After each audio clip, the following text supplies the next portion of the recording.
লা লা লা লা মিমি কি করছো ওখানে? মা তুমি কোথায় যাবে? আমাদের হাঁসগুলো তাড়িয়ে আনছে।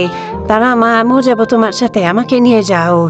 চলো তাড়াতাড়ি, মিমি হাঁস ধরে মেলায় বেড়াতে যাব। মা ওই দেখো আমাদের হাঁসগুলো ওখানে, চলো তাড়াতাড়ি। মিমি তাড়াতাড়ি চলো, ওইখানে দুইটা হাঁস আমার, তাড়াতাড়ি ধরতে হবে। আরে মা এদিকে এদিকে, এই যে আমাদের সাদা হাঁসটা, একটা পায়ে ধরে ফেলেছি। ওই তো মা ধরে ফেলেছি, এদিকে আসো তাড়াতাড়ি, হাঁসটা ধরে ফেলেছি। আরে বাহ আমি, তুমি তো কামাল করে দিয়েছো, আমাদের হাঁসটা ধরে ফেলেছে, তাড়াতাড়ি এটাকে আমি আটকে দিই। না না মা আমি নিজেই আটকে নে পারি, এই শুতে গেল রে, ধরো দাও মিমি আমার কাছে, আমি আটকে দিই, তুমি ওটা ধরে আনো। মা এটা রাখতে পেরেছি, এটাও আমাদের। এই তারা বলছি, মা ধরে ফেলেছি, তাড়াতাড়ি এদিকে আসো। আরে মিমি বাহ তুমি তো ভালোই হাঁস ধরতে পারো, দাঁড়াও ছুটে যাবে কিন্তু বলছি, ওইভাবে ধরে থাকু। চলো মিমি এবার বাড়ির দিকে যাওয়া যাক, তাড়াতাড়ি আসো আমার সাথে। মা একটু দাঁড়াও।